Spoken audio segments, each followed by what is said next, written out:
নমস্কার, গুরু কৃপাহি কেবলম। আজকে আমি দশমভাবে মঙ্গল গ্রহ থাকলে জাতক জাতিকাদের কী প্রভাব হয় সেই নিয়ে বিস্তারিত আলোচনা করছি। একটা একটা করে লগ্ন থেকে নবম ভাব পর্যন্ত আলোচনা করেছি। আজ আমি এই দশম ভাব, যেটাকে আমরা কর্মভাব বলি, বা এই 10th হাউসে মঙ্গল গ্রহ থাকলে জাতক জাতিকাদের কী প্রভাব হয় সেই নিয়ে ছোটোখাটো একটু আলোচনা করছি। জাতক জাতিকারা খুব সাহসিকতায় কাজগুলো ভালো করতে পারে। জাতক জাতিকারা খুব সাহসিকতার কাজগুলো ভালো করতে পারে, অর্থাৎ যে সমস্ত কাজে খুব সাহসের ও বলের দরকার। কারণ দশম ভাব থেকে কর্মের বিচার করা হয় ও মঙ্গল হলো বল।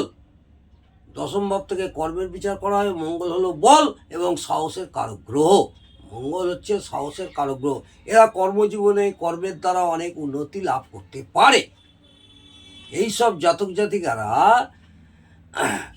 কর্মজীবনে কর্মের দ্বারা অনেক উন্নতি করতে পারে বা লাভও করে বা করার চেষ্টাও করে ও প্রতিষ্ঠাও পায়।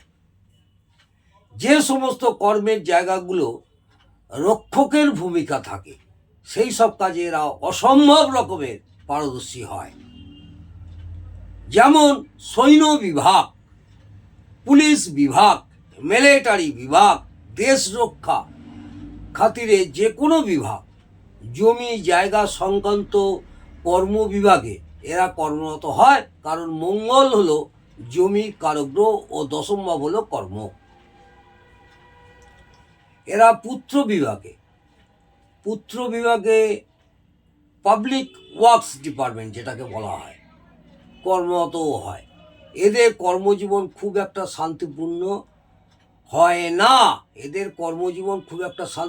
হয় না। কারণ এরা যে সকল কাজগুলো করে তাতে প্রচুর পরিমাণে ঝুঁকি থাকে বা রিস্ক থাকে, এবং জীবনে ঝুঁকিপূর্ণ কাজ করতেই এরা বেশি পছন্দ করে।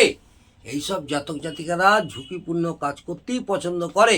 এরা খুব ভালো সার্জেন, ডাক্তারও হতে পারে বা ডাক্তারও হয় যদি এই মঙ্গল রবির সাথে সম্পর্ক স্থাপন করে।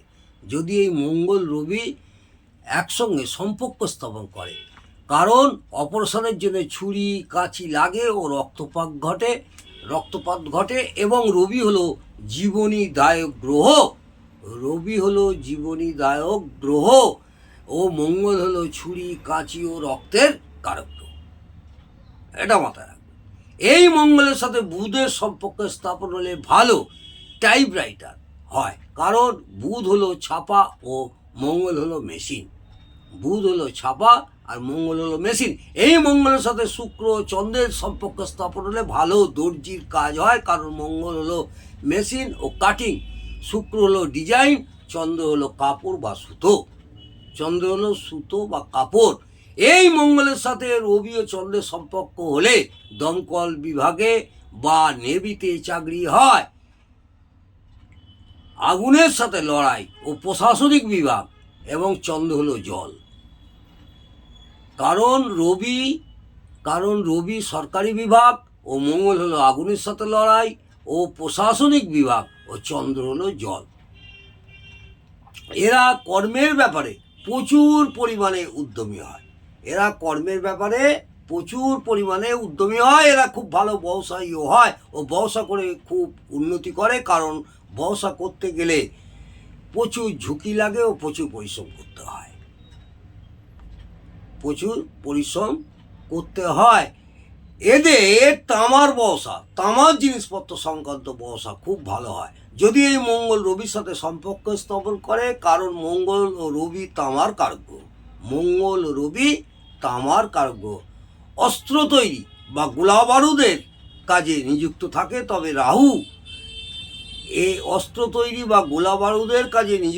তবে রাহু কেতুর সাথে এই মঙ্গল যুক্ত থাকলে অবৈধভাবে এই কর্মে যুক্ত থাকে। এর সঙ্গে যদি রাহু কেতু কোনো রকম সম্পর্ক থাকে তাহলে অবৈধভাবে এই কর্মে যুক্ত থাকে। রবির সাথে সম্পর্ক থাকলে সরকারিভাবে নিযুক্ত থাকে। রাসায়নিক বিভাগের অর্থাৎ কেমিক্যাল সংক্রান্ত কর্ম করে, কারণ মঙ্গল কেমিক্যালের কারক গ্রহ। এদের প্রবালের ব্যবসা খুব ভালো হয়, যেটাকে রেড করার বলা হয়, কারণ প্রবালের কারক গ্রহ হলো মঙ্গল। এদের কোমর থেকে হাঁটু পর্যন্ত অংশ রক্ত চলাচলের সমস্যা হতে পারে। এদের কোমর থেকে হাঁটু পর্যন্ত রক্ত চলাচলের সমস্যা হতে পারে, বা আঘাত লাগতে পারে, বা ওই অংশের মজ্জার সমস্যা হতে পারে। এটা মাথায় রাখবেন, কারণ মঙ্গল মজ্জা ও রক্তের কারক গ্রহ। মঙ্গল হচ্ছে মজ্জা এবং রক্তের কারক গ্রহ, এবং কালপুরুষের অঙ্গ বিভাজন অনুযায়ী দশম ভাব কোমর থেকে হাঁটু পর্যন্ত অংশ নির্দেশ করে। কালপুরুষের অঙ্গ বিভাজন অনুযায়ী দশম ভাব কোমর থেকে হাঁটু পর্যন্ত অংশ নির্দেশ করে।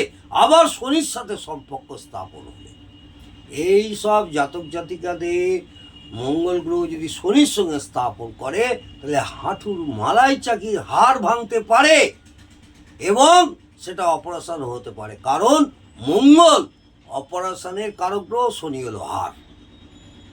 এই মঙ্গলের সাথে, এই মঙ্গল গ্রহের সাথে বৃহস্পতি ও রবির সম্পর্ক স্থাপন হলে, এই মঙ্গল গ্রহের সাথে বৃহস্পতি ও রবির সম্পর্ক স্থাপন হলে ভালো উকিল হতে পারে। এই মঙ্গল যদি পাপদৃষ্ট, পাপ পীড়িত, পাপবদ্ধগত, শত্রু গৃহগত, দুস্থানগত বা দুস্থানপতি হয়, বাধক স্থানে থাকে বা বাধকপতি হয়, নিচস্থ বা নাশস্থ হয়, অশুভ অ্যাসপেক্টে থাকে, ষোড়শ বর্গে বল কম পায়, তখন সমস্ত শুভত্বের পার্সেন্টেজ অনেকটাই কমে যাবে। আবার কিছু কিছু ক্ষেত্রে খুব অশুভ হলেও উল্টো ফলও দিতে পারে। অর্থাৎ উপযুক্ত ফলগুলি কতটা কার্যকর হবে সেটা মঙ্গলের শুভত্ব ও অশুভত্বের উপরে নির্ভর করছে। আজ আমি এই পর্যন্ত দশম ভাবে অর্থাৎ 10th হাউসে মঙ্গল গ্রহ থাকলে জাতক জাতিকাদের কী প্রভাব হয় সেই নিয়ে ছোটোখাটো আলোচনা করলাম। আগামী দিনে একাদশ ভাব নিয়ে আলোচনা করব। যদি ভালো লাগে অবশ্যই কমেন্টে জানাবেন এবং একটি লাইক করে উৎসাহিত করবেন। নমস্কার, ভালো থাকুন, সুস্থ থাকুন, আনন্দে থাকুন। জয় মা।